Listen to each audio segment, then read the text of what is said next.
Okay, I think we're going to start with our guest speaker, Professor Marcia Hermansen, that we're very lucky to have today with us. And first, before Professor Hermansen takes the floor, I'll read a little brief bio of hers so you know a little bit more about her background. So Dr. Marcia Hermansen is the director of the Islamic World Studies program at Loyola University Chicago, where she teaches courses in Islamic Studies and Religious Studies in the Theology Department.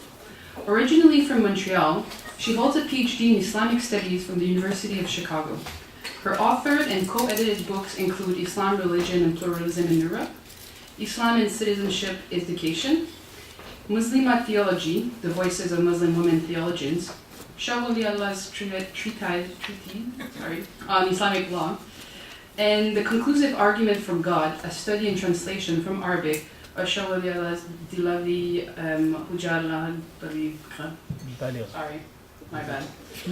Dr. Hermansen has also contributed numerous academic articles on the fields of Islamic thought, Sufism, Islam and Muslims in South Asia, Muslims in America, and women and gender in Islam. So a lot of very prolific author and academic. So please, before she stops, we can welcome her once again.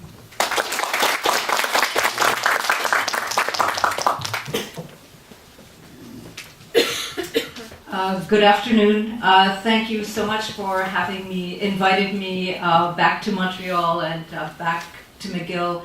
I'd especially like to thank Geneviève for connecting with me last fall and perhaps facilitating this invitation. And I'm hoping to keep my remarks to no more than 40 minutes. We have a lot of time for Q&A. I know it's after lunch. We don't want to go on too long. I've got a lot happening in this presentation. I wanted to speak to the conference theme of transmission of knowledge. And, you know, I actually started to get intimidated by that theme, right? Oh, you've got to go back and read all the classics and know everything that's ever been said about knowledge and all that. And then I was like, no, I want to present recent work, things that I'm working on right now on my own. So this presentation pulls together a number of elements, including a recent conference presentation I gave on these Western Sufi autobiographies. And notice really recent ones. When I say post-millennial, I mean post-2000. So kind of like the latest stuff, right? This is the latest stuff. I'm going to try to begin by putting it in some frameworks relevant to this convocation, conference. So I'll start off with the idea of transmission of knowledge. And I think behind a lot of what I'm considering today is the idea of change, right? What's changing? We heard in the, first, like, what's changing, how it's changing, why it's changing. I'm not sure if I can deliver all of those goods, but at least let me demonstrate some of these changes. So, of course, the self is changing, the nature of knowledge itself, right? So we've already heard in some of our presentations this idea of the orality of traditional knowledge, which is transmitted in person, a kind of knowledge and embodiment and self-fashioning. And then ilm as science, even modern academic disciplines are another kind of ilm. And then, of course, in the information age, simply knowledge, is it information or direct knowledge?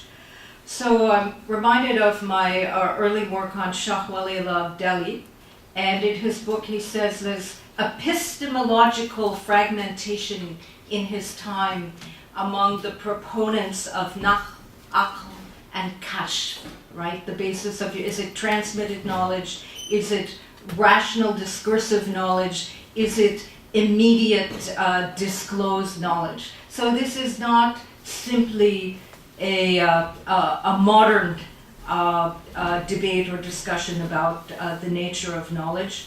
We know that scholarship in this field has traced the shift from ijazas and knowledge communicated by a sheikh or ustad in the traditional system to, for example, the madrasa system, Deoband, the work on Deoband madrasa in South Asia, that with colonialism and modernity, one has the introduction of curriculum, exam system. So, to what extent does knowledge remain the same when the system of imparting that knowledge changes?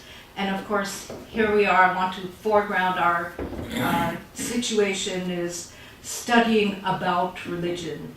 And how studying about religion, I'm sort of questioning the neutrality of that, because religion itself, in this case Islam or Islamic Sufism, is changed by the fact that it is being studied academically, right? So knowledge is not simply isolated from the gaze, if you will, of scholars who are studying that subject and writing about it. So a kind of subframe, so that was a preamble about transmission of knowledge, that this is somehow relevant. One of the frames that I'm going to use in this presentation is the idea of space. So we're going to spend a little bit of time on changing spaces and the transmission of Sufi knowledge. I'm going to be addressing 4 works in this presentation. I'm going to be telling you about 4 of these recent Western Sufi autobiographies and their authors. I'm going to start with a quote from Foucault, which I've always liked very much, his article called In Other Spaces. And if you don't mind, it's so apropos of changing space that I'll take the liberty of reading it. The great obsession of the 19th century was, as we know history, the present epoch will perhaps be above all the epoch of space. We are in the epoch of simultaneity, and I'll come back to that term later, simultaneity. We are in the epoch of juxtaposition, the epoch of the near and far, of the side-by-side, of the dispersed. We are at a moment, I believe, when the experience of the world is less that of a long life developing through time than that of a network that connects points and intersects with its own skein. And I'm going to be using these Western Sufi autobiographies and overview of the development of Sufism in the West to illustrate that. And later I'm going to go away. So changing Sufi spaces, if I can convince you, I'm going to be talking about space as kind of a site or a place, to space as a stage where a performance occurs, and finally space as a milieu, space as a Sufi scene, if you will. Those of you who are familiar with my early article in this field called In the Garden of American Sufi Movements, Hybrids and Perennials, know that I coined 3 types, not the be-all and end-all. These have been contested by many other scholars writing about Western Sufis, but I tried to be suggestive in speaking about hybrids, perennials, and transplants. That article was written in the mid-90s.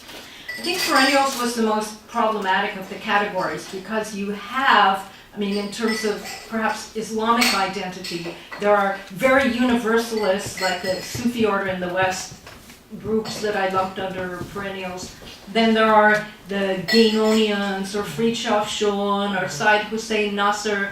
They would prefer perhaps traditionalists. They would aspire to perhaps fall under the hybrids rather than the perennials. But there you have it. The autobiographies that I'm going to be considering in this presentation are principally authored by the hybrids, right? The Sufi movements, as described in Geneviève's talk, that are based in the West, or now one could say are globalized, and accommodate or adapt to local condition, but hybridize Islamic practice and are Sharia compliant, if you will. The transplants, I've always said less about the transplants, but they clearly exist. They are, in my schema, those groups of immigrants from the Muslim world who are practicing Sufism, usually in small local contexts, much the way they did in their pre-emigration societies. Now, the nice thing about an article like that is one can keep updating it, right? It's kind of like the gift that keeps on giving. So every decade or so, one can revisit it. So the tripartite division was not really historical, but when one reflects on Sufism in the West in more recent times, I would say what are sometimes called the growth edge, right? The growing element, or the in terms of both adherence and influence in Sufism in the West are, of course, what I have termed authenticity Sufism, right? The return to traditional Islam or traditional knowledge, which some have described as the synthesis of Ash'arite kalam, fiqh, and tasawwuf. That this was the real classical Islam, and somehow with modernity that synthesis has ruptured, and we must get back to tradition. So some of these movements I've termed fiqhization or authentication, from the Hamza Yusuf Hansen. If you go to Zaytuna, you have to declare a madhab. You may not know when you get to the door what your madhab is or even what one is, but you had better figure it out, because you need one to kind of do the real thing. And you must learn knowledge directly, right? That's part of the traditional imparting, the self-fashioning, the formation, is that oral, direct. But one moves even beyond, or at least I in my analysis move beyond authenticity Sufism, which I characterize as the mode of the 90s, to most recent affective Sufism, affective, emotional, loose, emotional bonds of affiliation. So this follows, it goes with both of these, authenticity and affective, are part of an Islamization of Western Sufism. But I like very much this quote from al-Jifri, I believe Habib al-Jifri of the Ba'alawiyah: "It is not what you know, but who you are." So this idea of knowledge as transformational, you must change yourself. It is not about the knowledge you acquire, but how in getting this knowledge, your adab, your state is transformed. Now, I'm going to talk about Western Sufi autobiographical narratives. First, a brief developmental introduction. I talk about three genres in these autobiographical writings: the quest narrative, the travelogue, and the manual. Okay, the quest narrative, the travelogue, and the manual. So first I'm going to talk about quest narratives as the earliest form.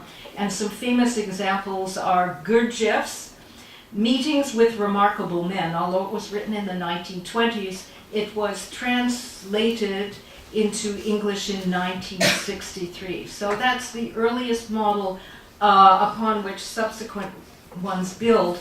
And then there are two prominent ones from the 70s. I'll talk about that later.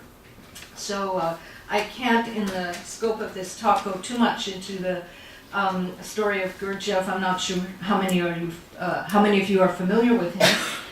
But he writes in this, a mysterious figure, right? A mysterious figure from Georgia, from the Caucasus. And in this Meetings with Remarkable Men, he speaks of the sources of his teaching among a mysterious group called the Sarmon, and various teachers that he met. A recent paper by my colleague Mark Sedgwick says that this is complete fiction, and that the true source of Gurdjieff's teachings was Theosophy and the Psychology of William James. However, it does set this mode of being on a search for hidden inner knowledge, and sort of if you're in the right place at the right time and you react in the right way, the teacher will respond to you, and the doors will open.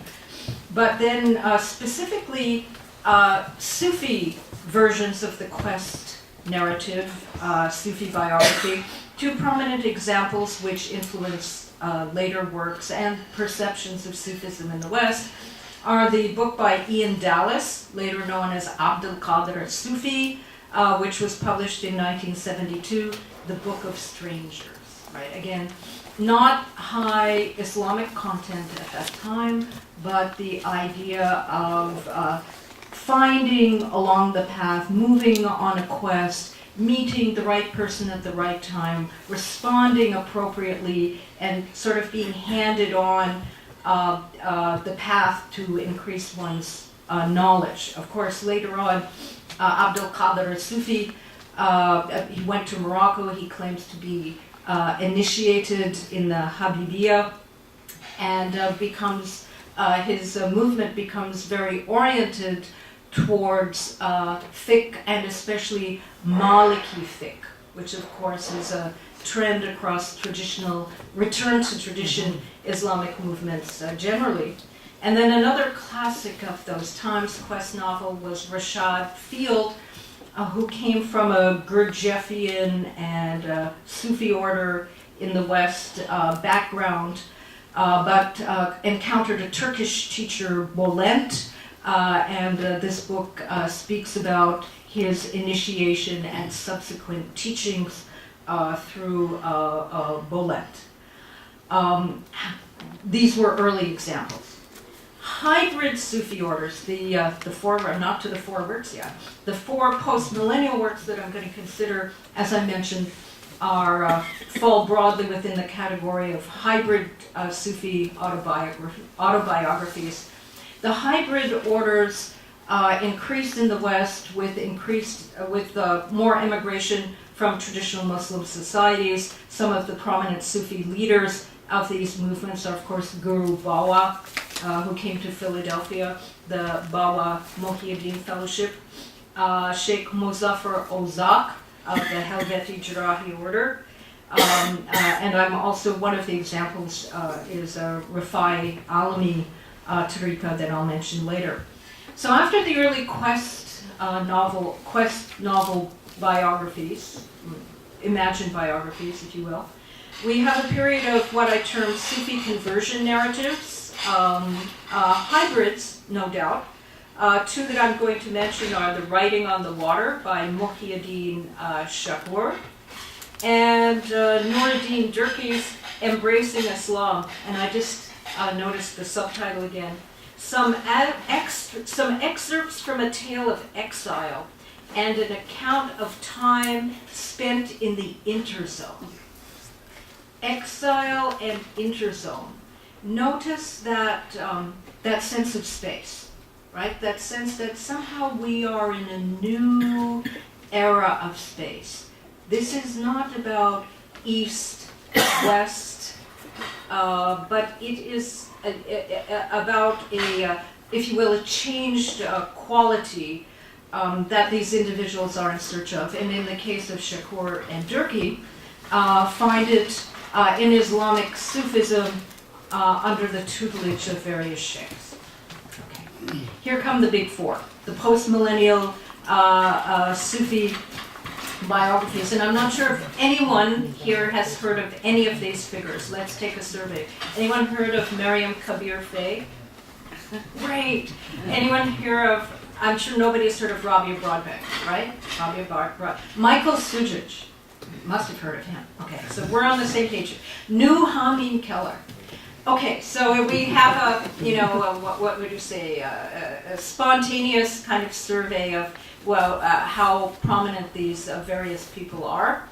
I'm going to introduce you to them, their works, and reflect on how these works convey both sort of the narratives, the genre, if you will, of their writing their autobiographies, how these inform us of changes in space, both the space of East and West, Islam and the West, the individual.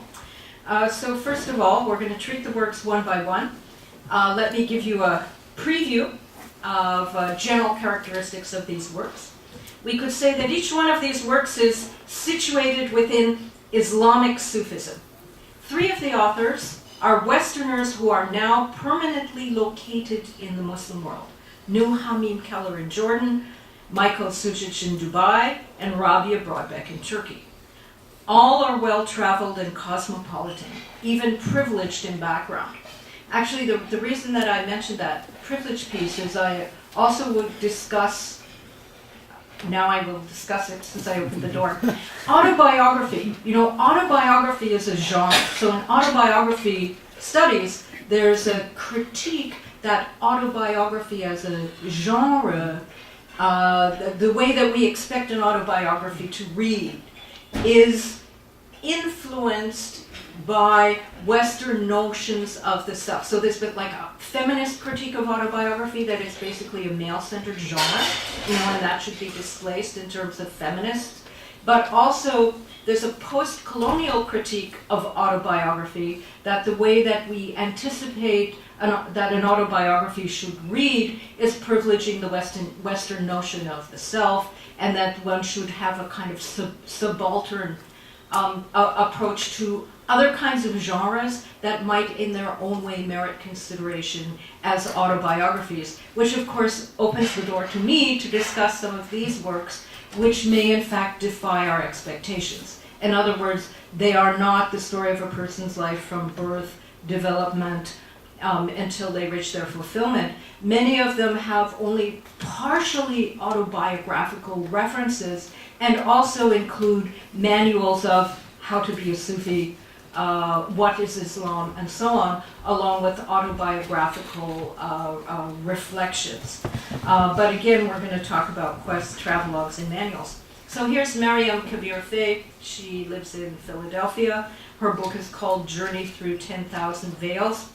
Notice, by the way, if you looked at the dates of publication, 4 of them between 2008 and 2013.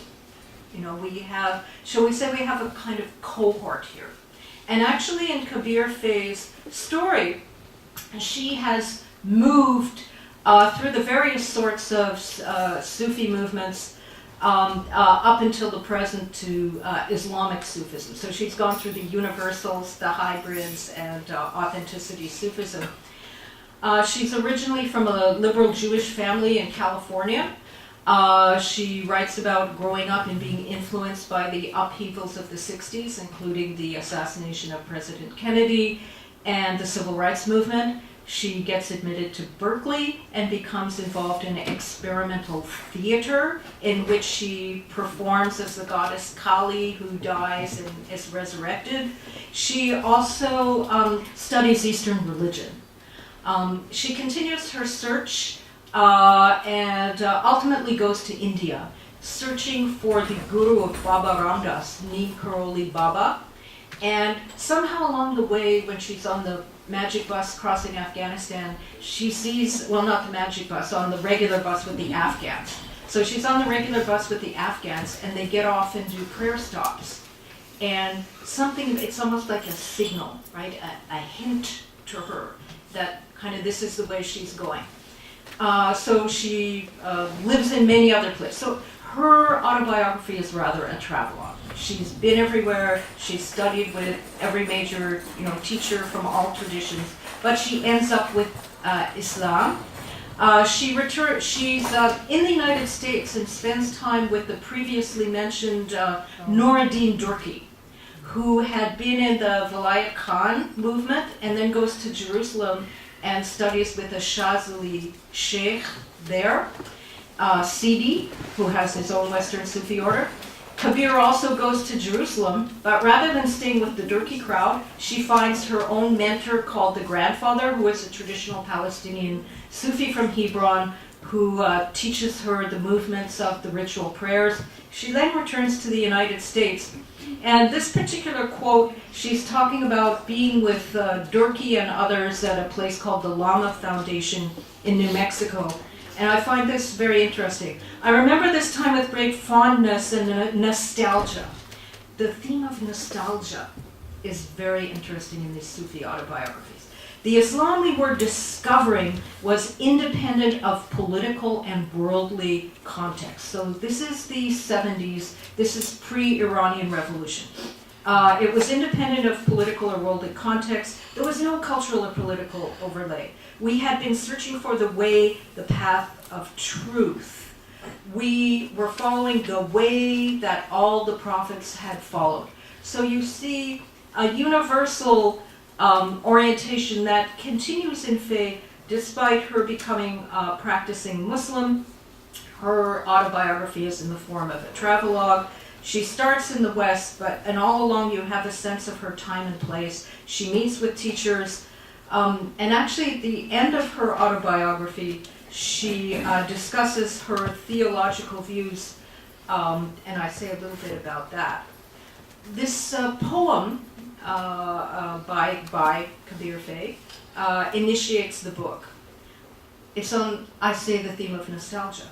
I was guided in my journey to see and love deeply lands and people of great beauty that no longer exist. Lands and people that can never be found again in this world, but they are alive in my heart. They are alive within me, and it is my loving duty to bear witness to their life and legacy. I find this theme of bearing witness very significant in these autobiographical writings, and it reminds me of your phrase from the about the Shahid, this idea of being the witness in contemporary global Sufism, being a witness to a higher reality, being witness to a level of truth. So in Kabir Faye's theology, she does emphasize that there is Islamic guidance. God has sent us instructions. We need to read that manual and follow the directions. This will solve, again, that's the theme of devolution, or the world is declining. So these individuals are witnesses that there is a higher reality, there is a path, there are enlightened beings, if you will. Maybe that sounds a little too Eastern for a Sufi context, but there are true sheikhs out there. One can still find them, but in this era of decline and chaos, we need to bear witness to that truth. We do find, however, in this final quote from Faye, that she's somewhat sympathetic to a universalist perspective. Now I'll tell you a little bit about our second female Sufi, Rabia Christine Brodbeck, originally from Switzerland, but I encountered Sufism in New York City. She had, according to her autobiography, had a prestigious career as an inventor of the new form of modern dance, hence the title, From the Stage to the Prayer Mat. So this is the staging of Sufism. I see that connection. So she doesn't really say, her book doesn't even begin as an autobiography. It begins with a section called The Wonder and Admiration for the Prophet Muhammad. The core of her presentation of Islam, which constitutes the first half of her book, is in fact a manual, presents the basic teachings of Islam, and only on page 90 or so does she begin the story of her life, which she calls appropriately the dance of life. Kind of doesn't say much about her youth, this kind of meaningless, disconnected adolescence and young age. She comes to New York in search of success in the dance world. And there she is taken to a Helveti Jarahi Sufi zikr and sort of feels this is it. And she pursues that for a while, and then she goes to Turkey and meets the Sheikh Mozaffer Ozak, and permanently relocates to Istanbul, marries a Turk, which ultimately doesn't work out, has a child, and continues to live in Istanbul. By the way, I should have, I moved, I'm thinking about Maryam Kabir Faye, because she becomes a disciple of Guru Bawa, the Sinhalese sheikh in Philadelphia. And she marries one of his followers from South India. That marriage also ultimately doesn't work out, but it's part of this kind of embodied transformation of, moving over into the world of Eastern Sufism and then perhaps negotiating that. So this poem by Broadbeck, again, of course I have to be selective here because there's a lot of material I can only present telling excerpts. But she says, I did not convert, I discovered the hidden treasures inside of me. Reference to Ibn Arabi, perhaps. I did not change my belief. I came from a misguided, meaningless life to a life of eternal richness. I did not travel from the west to the east. So again, there's a sense of space that is new and is complicating the perhaps expected ideas of converting or changing. So these, I think that's interesting. So now I'm going to say a few things about the female Sufi autobiographies. So it's, as I just said in that poem, it's not a bifurcated sense of East and West. The female Sufis seem to move fluidly back and forth, geographically and psychologically. Their autobiographies are less situated in an idealized, if fading, Muslim world, whereas the male authors tend to be speaking to a Muslim audience and kind of saying, we have to return to the world that was. The females don't have that same issue. They also have a little more space for universal point of views. I'm going to deal with two male Sufi autobiographies. They exhibit more extensive familiarity with the Sufi tradition of autobiographical writing in Arabic, even to the point of attempting to imitate the genre of what is called anecdotal biographies. So they're more in conversation, in terms of autobiography as a genre, they are trying to bridge the classical Islamic tradition with Western autobiography. So Michael Sujic has authored and published the book Signs on the Horizons. In it, he explicitly says that he is going to try and follow the tradition of hagiography in Islam.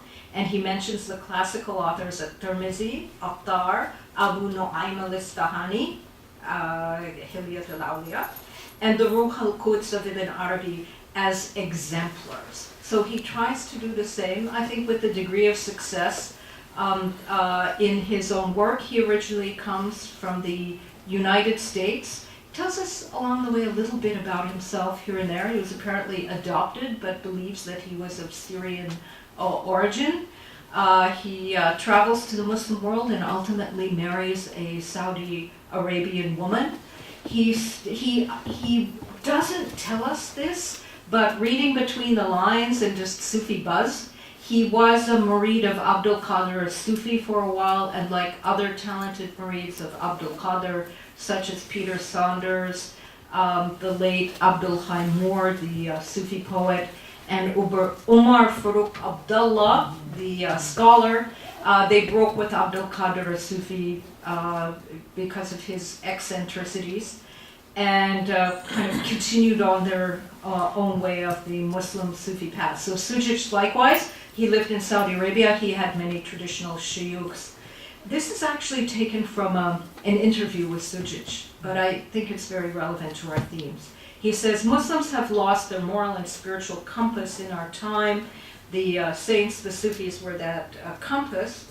And so part of his rationale for writing this, again, was to be a witness. There's been a great loss. The science of tasawwuf has been removed from public discourse.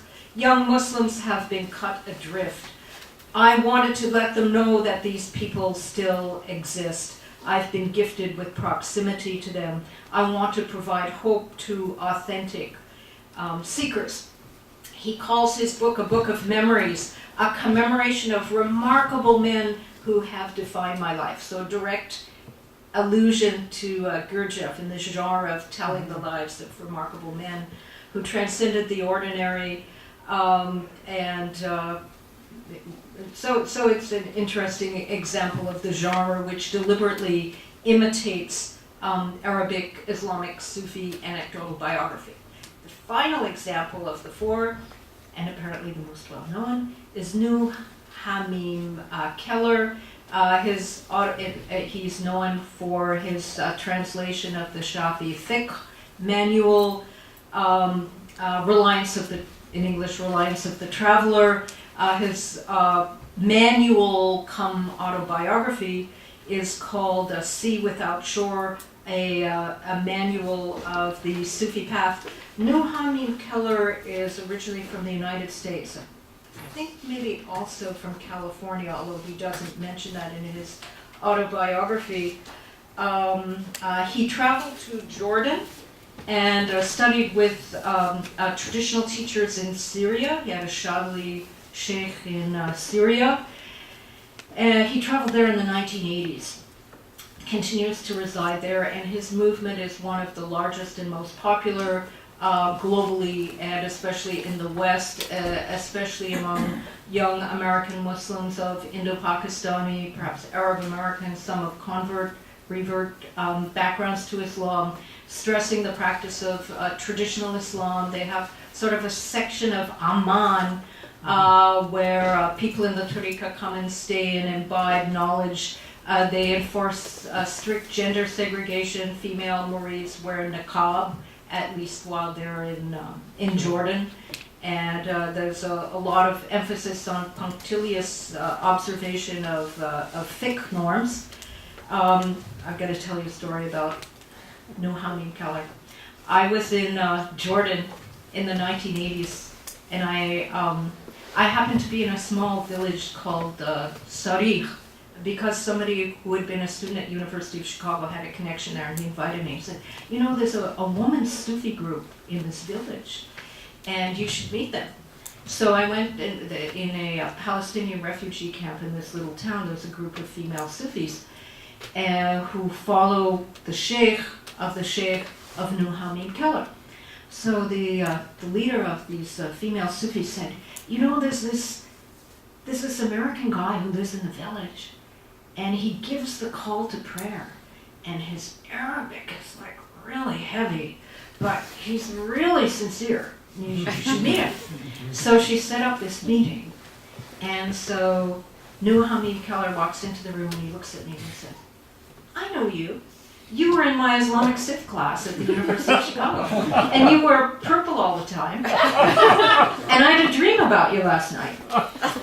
So that was an interesting encounter, but I didn't make it into his book. His book is about 4 or 5 male teachers that he had, including Abdurrahman Saghori from Damascus, who was his main sheikh.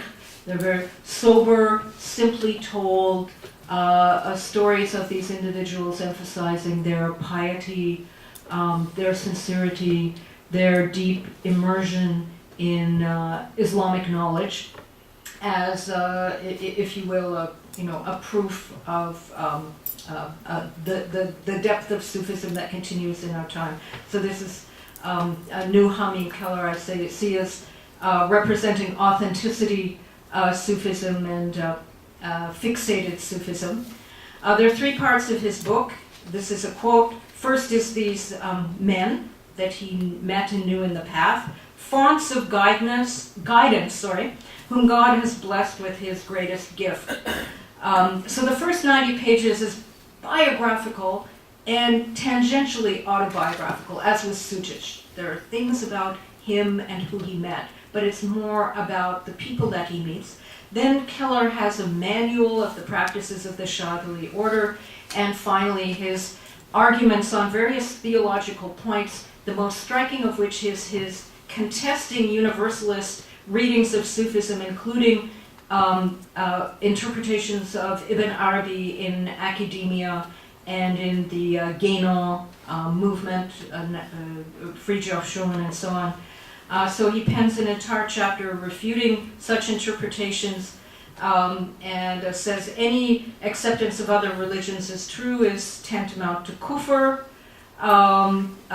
These scholars have willfully distorted Ibn Arabi. So that's back to my point about the academy and the Sufis interacting.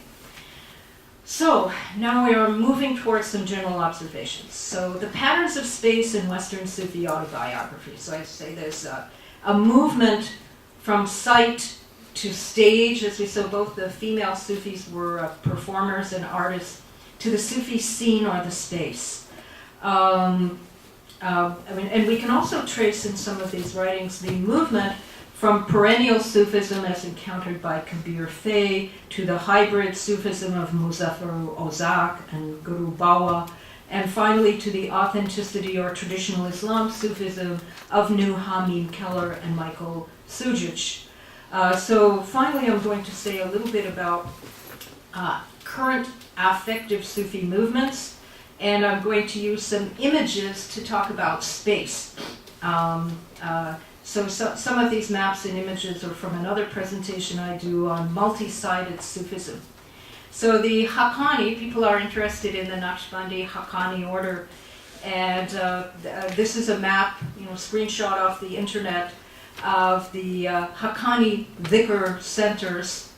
This is probably from the late 90s or early post-millennium, but this sort of idea of space, right? The sites of Sufism. The sites of Sufism. So it's global, it's situated, and it's marking out space in a particular way.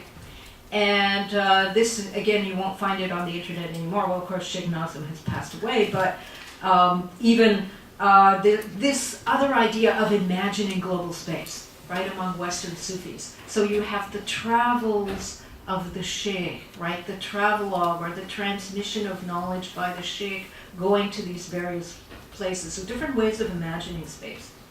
Now, what I use to illustrate staging Sufism, this is the Helveti Jarahi Tekka and Mosque in Spring Valley, New York. The Turkish tiles that decorate the walls were carried back by disciples in their suitcases from Istanbul one by one, and then, because they're very heavy, I guess they didn't want to ship them, it was expensive, and placed on the wall.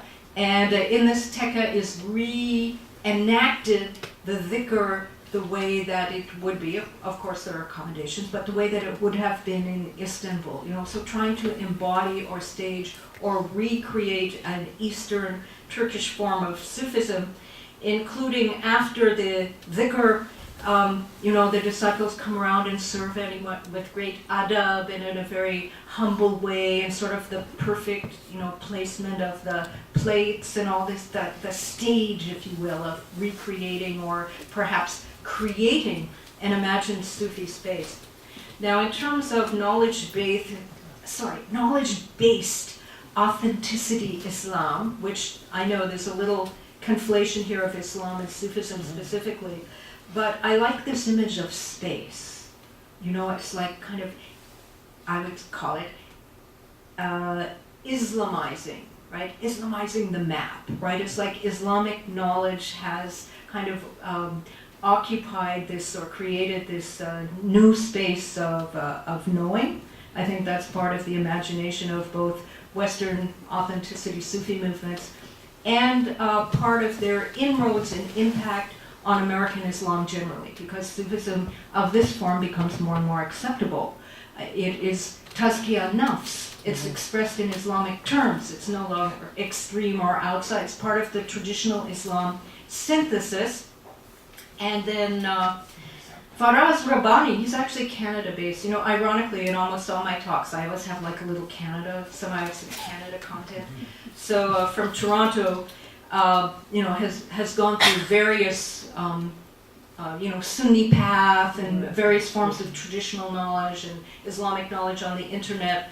But here I like the seeker's hub, so the idea of the hub. So this is what I'm moving towards the conclusion of the spaces of affective Sufism, which are simultaneous, diffuse, permeated with a certain kind of feeling and being, rather than the spaces of traditional tariqah Sufism. So the etiquettes of the seeker, that adab, that formation, that recreation. So some simultaneous spaces. This is a poster for a global webcast.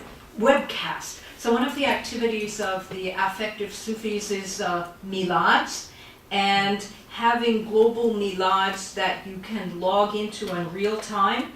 And this is a screen capture. So one of the events is called Celebrate Mercy, right? It's about positive feelings about the life of the Prophet Muhammad. And as people log in from around the world and join the webcast, little lights light up. So it's like that simultaneously being part of this imagined community of the simultaneous space of Sufism. So affective Sufism puts a lot of importance on love, mercy, piety, and self-cultivation. It's based in knowledge, but not on knowledge. And it was laid out, it grows out of authenticity Sufism, but it has a new turn to devotionalism. It's not what you know, but who you are. It also celebrates the urban spaces of the hubs that are populated by Muslim hipsters or mipsters.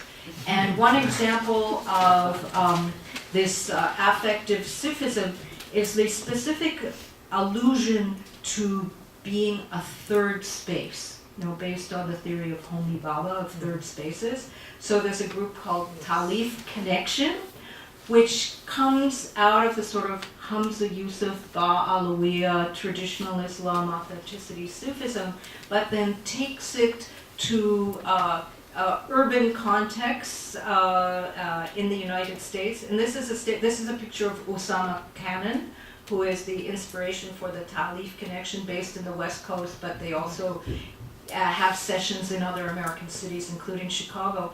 But I just have to read you the reflections on space from their website. Places do not have to be either sacred or profane. Creating a third space is the way to share Islam.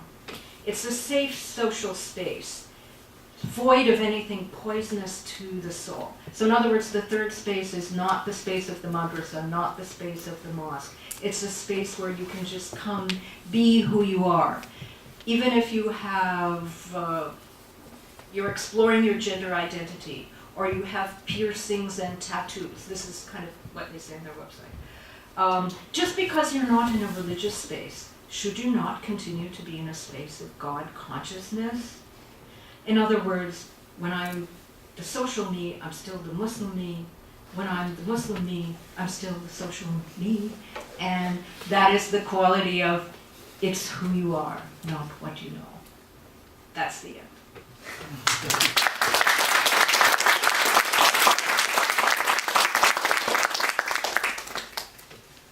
I don't know, am I going to field my own questions or comments? I would. All right, Jean-Pierre, you know people. Okay, I'm just going to mediate the question and answers. So, does anyone have any questions for Professor Hermansen?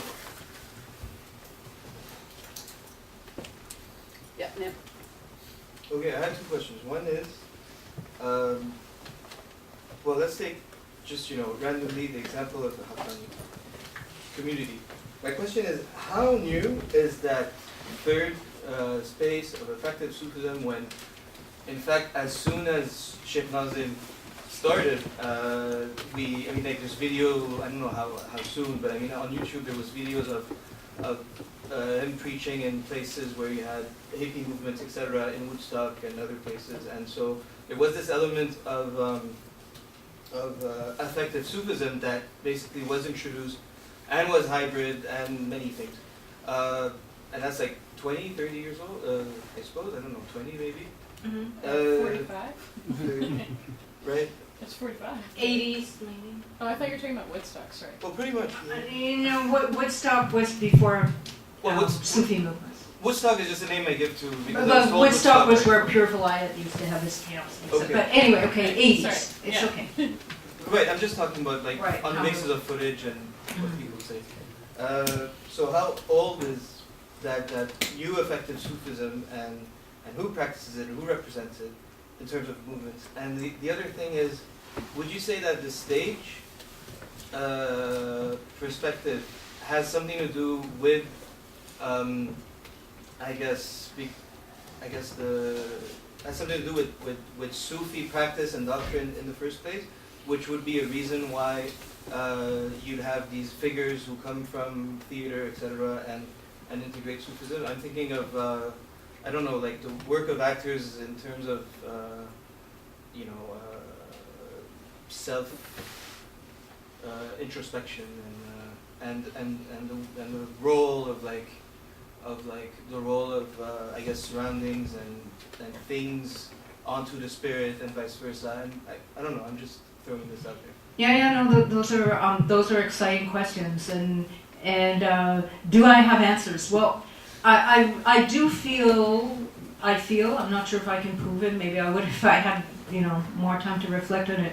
I feel that, for example, early Naqshbandi, Haqqani, or perhaps Guru Bawa, other hybrid Mozaffar Ozak coming to the West, I think while the idea of welcoming everyone, including, non-Muslims or spiritual seekers was there, over time, there was an assumption that they would move towards a particular identity. I feel that you may disagree with that. And I think the affective Sufism assumes that the participants are Muslim. I mean, it's not that you have to be Muslim to come to those spaces, but it's more like speaking to Muslims who are in America, like the new generation of Muslim youth, who have come from, shall we say, a more exclusionary or judgmental background, especially in terms of like having the right cred or the right behaviors. And the idea of those third spaces is trying to be accommodating within that environment. It's a very interesting question. I think the early Sufi teachers, Nazim, Ozak, and Bawa in the 80s were largely encountering persons in America who were not Muslim and often didn't know much about Islam. And so it was more of a process of gradual introduction, not necessarily like strong-arm dawah.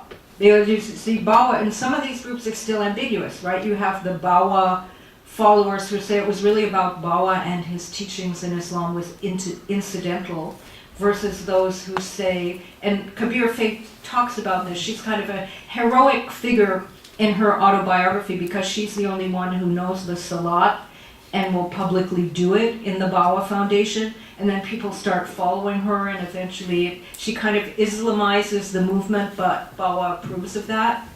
So there's still a debate about, was that what the movement would be?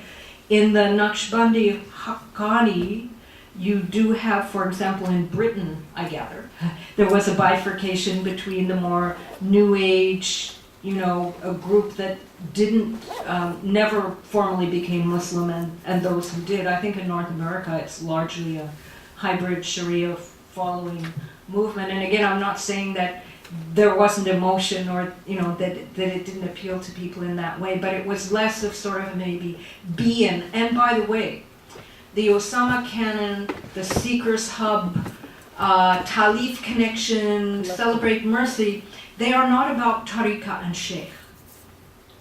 They are more about a kind of collective sense of Sufi affect. So, I mean, there are important differences, but I didn't mean to imply that there was nothing affective about the sheikh-murid relationship in other groups. I hope that answers. And then the second part, remind me. Well, the second part was about how, is it incidental that you have people who are... Oh, the stage. Right. Yeah, it was about the stage. Okay, say it again. It's incidental.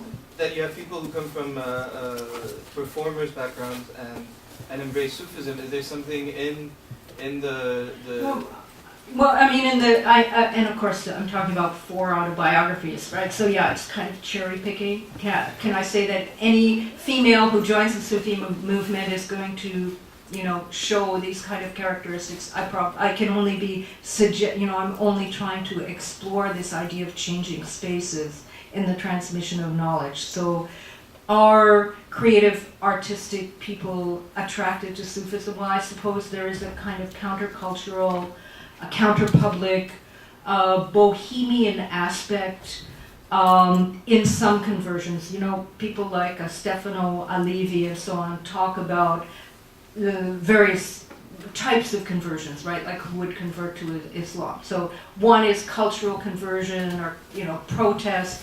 The most common means would be relational conversion. Like you meet a nice Muslim guy, or less commonly woman, and then through that association with them and their family, you might decide to become Muslim. Then there's really more overtly political, like I protest American foreign policy, and the most in-your-face thing I could do is become Muslim. You know, so there's a whole range of different things, but certainly also who's going to write their autobiography. It's also a kind of performative thing.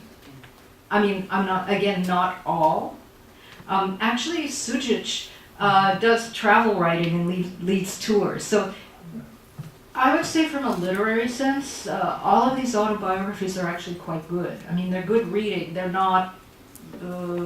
each of the writers is quite talented in crafting their stories, including Nuh Hamim Keller, who may be rather dry, but he's very intelligent. So it's an interesting way that he structures the stories. I'm sure there's more to be said that we could converse about. Question in the back? Or sorry, you're I just don't miss that one in the back. Okay. Maybe I'll just go frontal segue. Okay. So just quickly, what is the? I mean, this is fascinating. What is the place of knowledge of language in these autobiographies? Because that strikes me as something. I mean, you make a distinction between knowledge you have and knowledge that you somehow are. But you either have the knowledge of Arabic, for example, to read the Quran, or you don't. Where is that knowledge acquired? Is it valorized? Is there a gendered component to it? What's knowledge of Arabic, for example, Right. doing in these autobiographies? If it's doing anything, I don't know. That was something I was very interested in. Again, I have a very limited sample, so it's largely heuristic. I mentioned the two male authors did their stuff, right? They went to, it was like, we have to know Arabic, we've got to go live in the Muslim world for 20 years and study with experts, and we learned our stuff, and we can do all kinds of cross-referencing to the tradition, and both of them have done translations. Broadbeck is in, the woman from Switzerland immersed herself in Turkish culture, and I believe her autobiography also exists in Turkish. I think she probably wrote it in English and the Turkish is a translation, but I'm not positive in that regard. But certainly she's fluent in Turkish, not in Arabic. You know, didn't do that kind of formal Islamic training. Kabir Faye does not know Arabic, but she worked on translating conceptually, you know, helping, because Guru Bawa, you may know, spoke Sinhalese, right? Or, is that the right name? Tamil? And, you know, he did not, he used Arabic terms and so on, but his teachings are archived, right? They're recorded and so on, and then his disciples worked with people who knew the languages and brought them over into English. So she worked in that vein, but she herself is not a linguist. Does that someone Yeah, else? so I'm getting the sense that in the more recent kind of effective biographies, there's less value placed on the possession of the knowledge of Arabic. Well, you are getting ahead of the curve, because the people that I worked on were hybrid. 3 of them are hybrid, you know, kind of moved through. I mean, these people are all in their 60s. So they are all old enough to have kind of seen it all. Right. You know, seen the 70s and the 80s and the 90s and are looking back retrospectively, but who they are if we were plotting them historically and the main influence on their genre. I would say 3 of them are hybrids, including Sujit, but he's verging into the authenticity, right? He studies with the Ba-Alawiya and he, you know, knows his fiqh, but he's not in your face about it. Keller is completely like you know, fiqh, fiqh, fiqh. This is it. Fiqh maybe, but none of them is in the affective part yet. And I'm wondering if the affective type Sufis would even write autobiography. You know, because it's not authority. There's a question there about why are they writing? Notice the manual.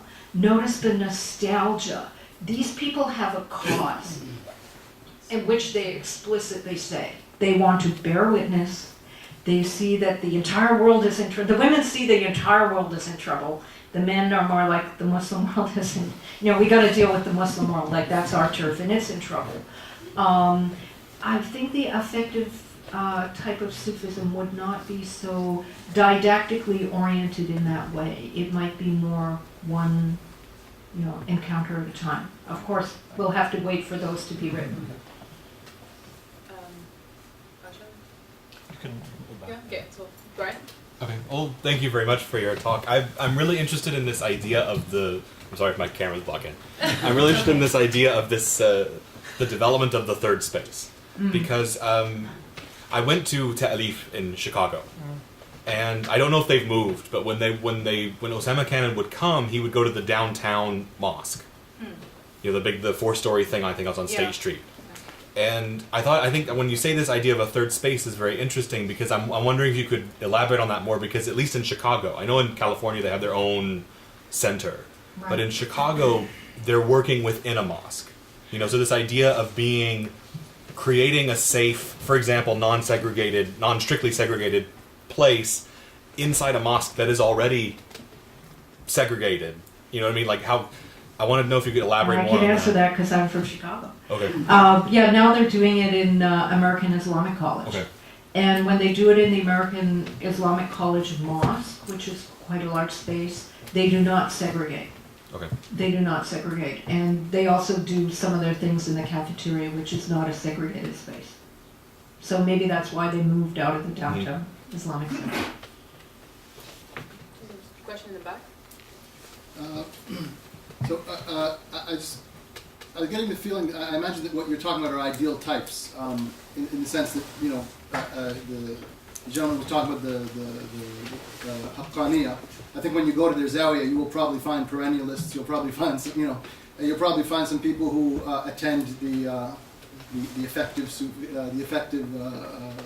events or whatnot. So I was wondering if you agreed with me that it's an ideal type. Also, I was wondering if the picture that was with Sheikh Keller, wasn't that a picture of Muhammad Yaqubi? Sorry. You know, I was kind of wondering about, I had this thought about that, do I have the wrong picture? Because when I gave the presentation, I think that's Muhammad Yaqubi, but... You know, I have to admit I got it off Google Images, but because I used to, here's the slide. When I talked about Muhammad Keller in the past, I never had a picture because I don't think he likes to be photographed. But then the Yaqubi, that I thought was Muhammad Keller. I said I met him, right? Well, I mean, it was a long time ago. He looks kind of younger than I thought he would look. But they studied together. Yeah, there's some other. We'll have to. I haven't seen him since the '80s, so maybe we can look at Google Images together. And thank you for the correction, and I apologize for false representation because I used to just say he prefers to be represented by his seal rather than by a picture, so maybe that was some kind of intervention that I could not show his picture, which I could incorporate in a future autobiography about how there were these signs that... He did dream about you as well. Yeah. Maybe I'll get an email tomorrow.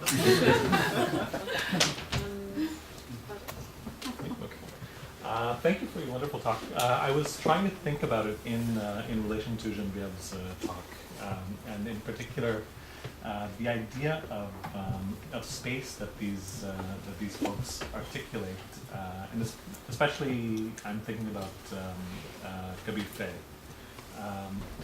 So what is its relation to this anxiety that comes across, for example, in Genevieve's work, that comes across in my classes, about Westernness and Easternness? I think, if I remember correctly, in the first poem that you cited, there was a reference to East and West, but after that it kind of disappears, and its disappearance is very telling, I think. Have you thought about this relation? I imagine you have, between the kind of what seems to be the blankness of the space in Google Maps terms, right? Mm-hmm. And this anxiety about, this post-Saidian anxiety about, what is Eastern, what is exotic, what is Oriental about these kinds of movements, and the Occidental component of it. Yeah, if I understand your question, please come back if I, haven't honed in on the exact point.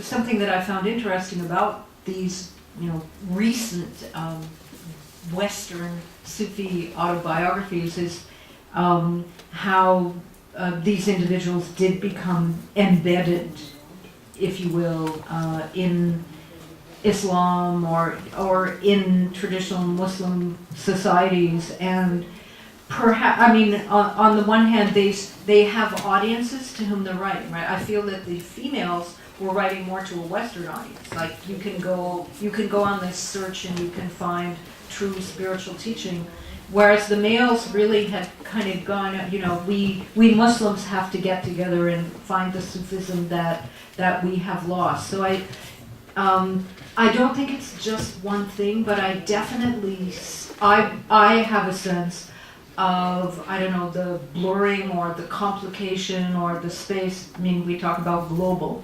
It is a global space of Sufism and spirituality rather than, West or East. And many of them, of course, I didn't have time to read all that, but especially the females are really kind of explicitly saying, no, it's not about East-West, it's the simultaneity. I think. And the two men are really looking for authenticity in a sense. They're trying to. Is that right? That they're. You mean looking for authenticity and validation, or? Yeah. Well, that's a tough one. Again, now I find myself in an odd position of kind of judging them on the basis of what they write, or perhaps what I see. It's difficult for me then to respond because my own positioning starts to influence the way that I would characterize their positioning. Yeah. So I think Keller made a decision. Keller. So I will speak for Keller. He made anyway. So he made a decision that he was going to do it the authentic way, right? He wasn't going to get a Ph.D. from University of Chicago. He was going to go find a sheikh, no matter what it took. And he writes in his autobiography, he had no money, he just, lived really rough. It didn't, to him it was like finding the real thing. He found it, he made it, he got it. That's the story. Sujic goes there. Goes there. He's in Morocco. He's in Saudi. So he's in a wider, broadly Middle Eastern context. Keller talks about a Turkish Sufi, Syrians and Jordanians. Sujic includes some experiences in Saudi Arabia, and Sujic is not so much about extraordinary learned people that he met. It's more, I'll just tell you an anecdote, right? Best response is an anecdote. So one of his stories is he's in the mosque. He's in the mosque in Mecca, in the Haram in Mecca, and he gets this thought in his mind like, I'd like to do nothing more than to sponsor somebody's ziyarah to Medina. He gets that thought. All of a sudden, this kind of rumpled, scruffy guy comes up to him and says, "Give me some money." And Sujic is like, huh? And the guy says, "You promised to send me to Medina." And so he gives him the money, and and then that's the anecdote, and then there's a reflection from classical Sufism. So it's not so much about that guy is validating him, it's more like the enchanted real of the truth of spirituality is validating him. So I think he and Keller are different in that way, which is why I see Keller as kind of a genre apart. He's moved into the authenticity Sufism, whereas the other three figures are still in the perhaps more hybridized and potentially, I mean, I think they're all enchanted, to a certain extent, if I can use that term broadly. Did I ever answer the ideal types? I never answered that. I like ideal types. Okay. I think that. Thank you very much for the talk. I have first of all, is Sheikh Nu Keller the same one who comes on Peace TV? Is he the guy who does a whole show regularly on Peace? It's not the same. Okay, it's not the same. Secondly, I want to ask, this doesn't concern so much the autobiographies that you were discussing, but your more general observations about categorizations of various kinds of people who subscribe to Sufist things. Do you feel that, I'm not sure which type this would be, either the hybrid or the affective, but do you find that amongst some of these people, there is a resistance to more like things which ground people? For example, I can give an example from music. In Pakistan, certain people who are more hybrid, according to your definition, and they're in the popular fusion scene, music scene. And I think music would probably play a great part in some of these experiences of Westies interactions, right? Bulle Shah and some of these Punjabi poetry or Rumi, all these things. So whenever there is a more specific reference, such as to Ali or Hussein, so certain people would try to put that aside, make it more universal, and constantly from within the poetic tradition something more specific will keep coming up, and it will be hard to push it down and push it away. Do you find that kind of attitude? I found that in Pakistan at times. It's hard to keep up, especially the name of Ali, from so many of these ecstatic, this kind of poetry. Yeah, if I've understood the question, it was a limited selection, but I would say of the four authors, Broadbeck is I think she has a whole chapter about love of Ahl al-Bayt, and it's very specific and very devotional, along what you kind of need in order to know about devotional Islam, sort of the manual, the part about a manual, being a manual. I think the other authors, really, that was not so much their concern. I mean, sorry I guess you said you're not talking. Are you talking about Western Sufis generally? Do the cultural references? I'm talking about the categorizations, the more general categorizations you've made beyond the autobiographies. But I would also say, the Pakistani context is so different than the Western Sufi context. So it's just like there was the example about the Sufi order, folk in Pakistan who might kind of be a hybrid of upper class westernized Pakistanis and the tradition. But for the most part, hybridization, it's a different question, right, for people in Pakistan. There may be things that are hybridized, but they're not the same kind of hybridization that you would get among Americans who are interested in Islam and Sufism. Does that kind of make sense? Because the Pakistani context, I think what you're alluding to is potential sectarian sensitivities, potential ultra-modern kind of Pakistani identities that are distancing from aspects of tradition, or hyper-Islamic, it's a bit apples and oranges, if I can say.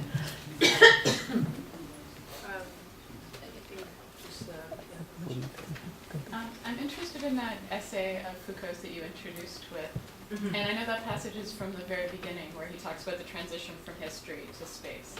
And the whole essay is, I find it pretty fascinating.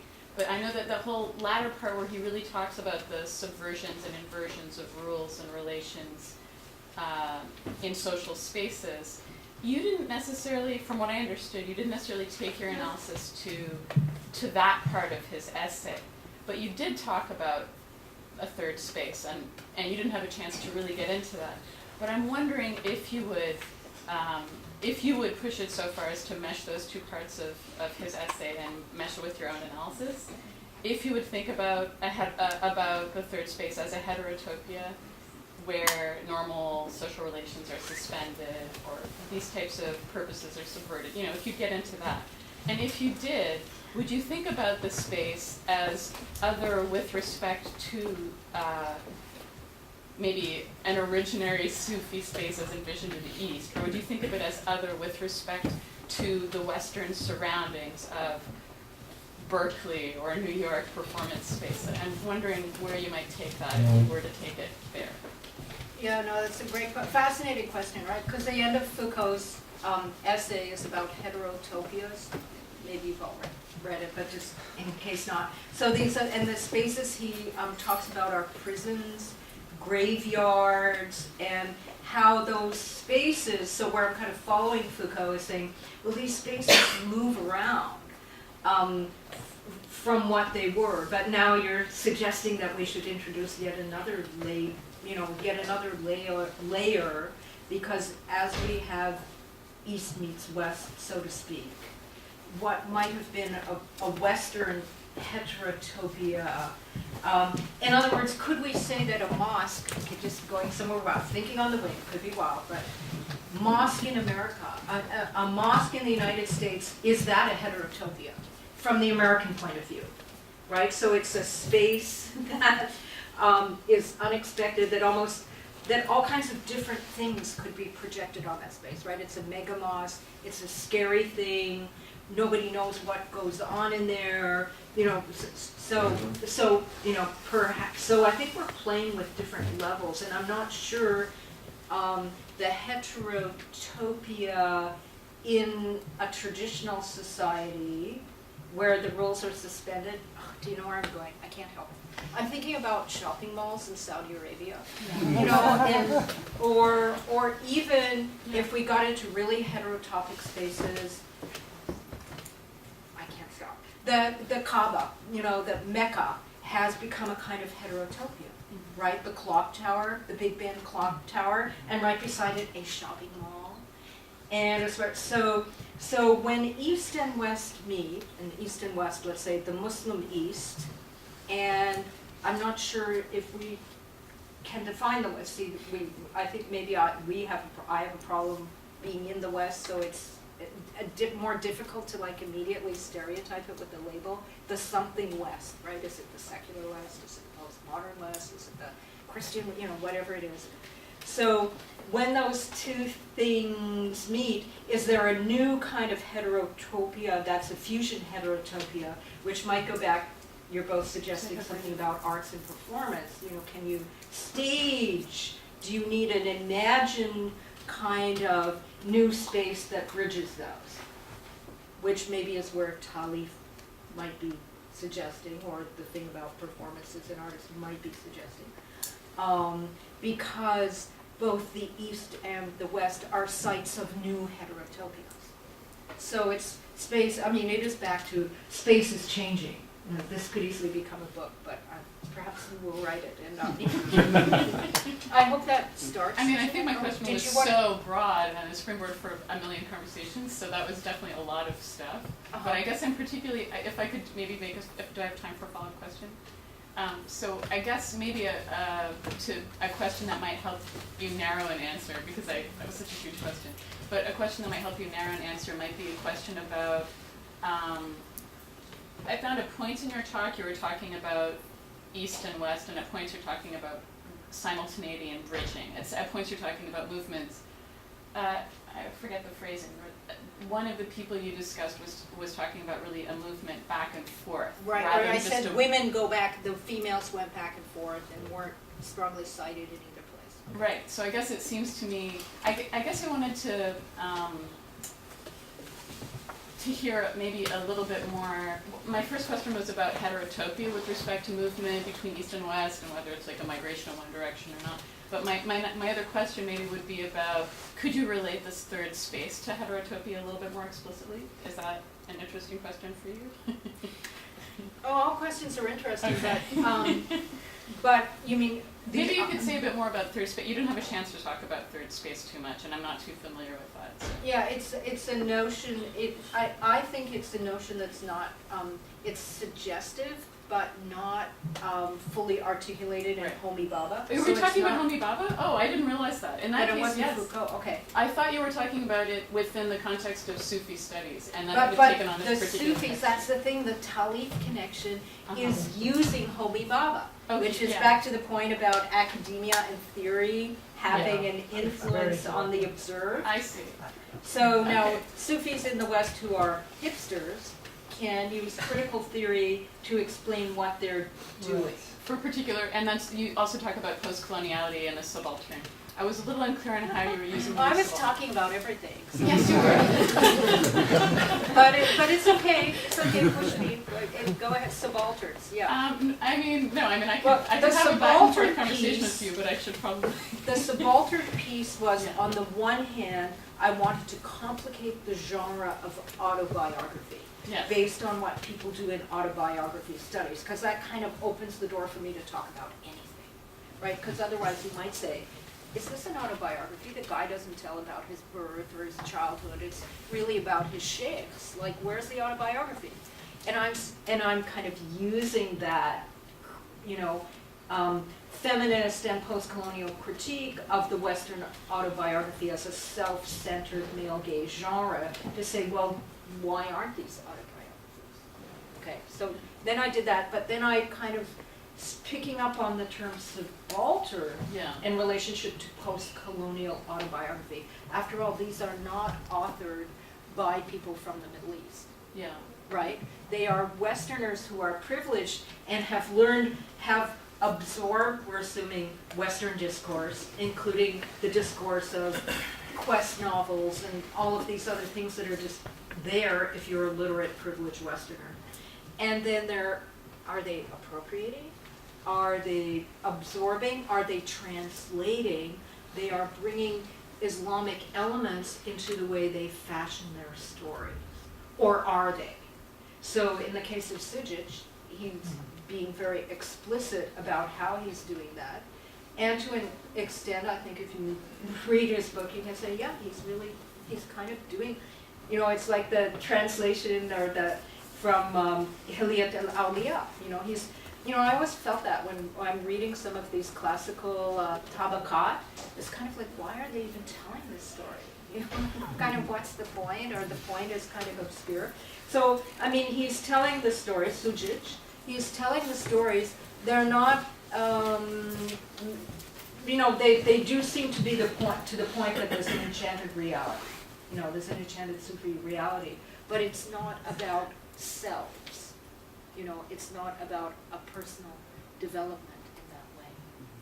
And it's not a plot. It's not a plot. So he's combining the two. So I hope I'm still answering your question.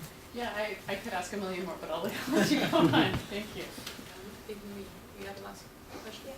I was just wondering if you could talk a little bit more about gender differences within these spaces you were describing. And I think particularly you mentioned that the two women autobiographers were operating within that staging space, but are the two male autobiographers not doing that? Great question. Which maybe I cannot. I mean, another thing about the females, if you will, I would say that Kabir Faye is kind of setting herself up as the sheikha, right? Like where you end up at the end of her auto. She went here. They sort of said, "You got it, kid." In the monastery, they were like, "You got it. You want to stay with us?" No, she moved on. "You got it, Guru Bawa.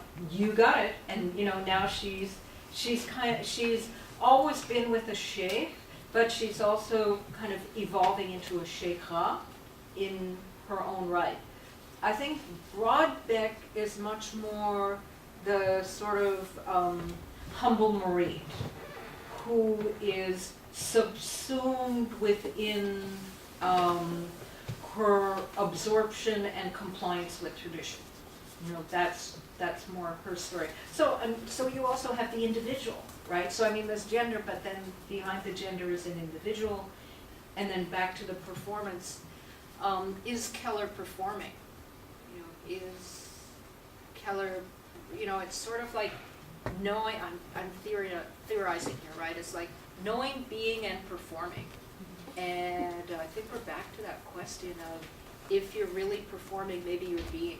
And at what point, you know, it's that conundrum, right? It's that conundrum, because in a sense we're all performing the nafs or something like that, and it's only when you have to be in a, you know, a place of fana or realization to move beyond performance. Voila.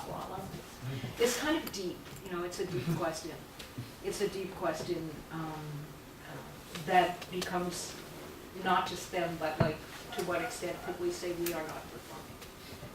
And performance as practice is something that I would have wanted to add to your list in response to the practice element of how the similarity between the performance space and a practice such as Sufism or any sort of mystical. Yeah, and the sort of ultimately the point is moving beyond the ego so that you can give the true performance. Or through ritual, through the essence of ritual, one transcends that ego that's getting in the way. Through repeated performance to Yeah. get to another student. Yeah. Okay, great. Thank you. Let's all get together and theorize. You want to take maybe one last question? Repeat, follow up. Yeah, another one.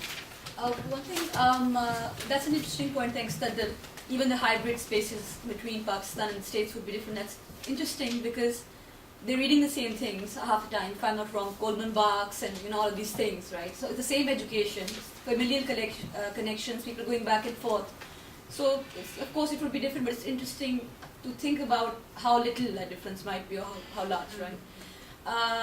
And the second thing I want to ask is, in these Western Sufi autobiographies, you find the term Sufism being critiqued at all? Do people actually take issue with the term at all? Because we know Carlan's criticism of the term and keeping all that in view.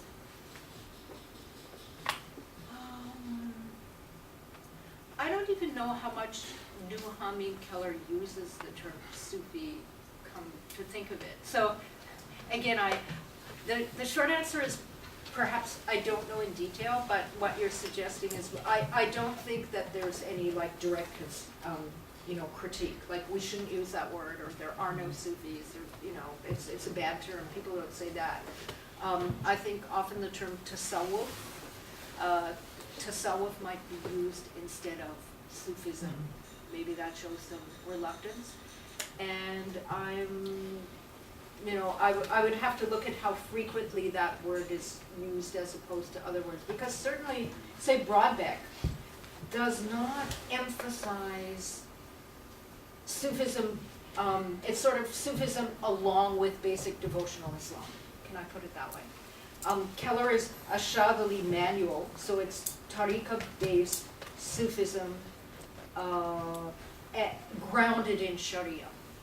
But there's definitely the Shadhali path, the Shadhali path. Sorry, I don't have a really good answer for it, please. Actually, You're going to answer. To give a concrete example of Michael Sugich, actually, he was invited in Ottawa, this local organization. Yeah, I read about it on the web. Yeah, okay. And he actually gave a talk where he just went ballistic, all out on how we need to reclaim Sufism from the Salafis, and it created a huge rift in the Ottawa community. So that single So talk. he used the term Sufism. That was last year, yeah. So he was like, it was all about Sufism. We need to move away from the Ikhwanis. We need to move away from. So it was pretty interesting. He was very, very explicit, and it was a very black and white kind of lecture. So it was very interesting. I think we'll be all for the question, but thank you so much.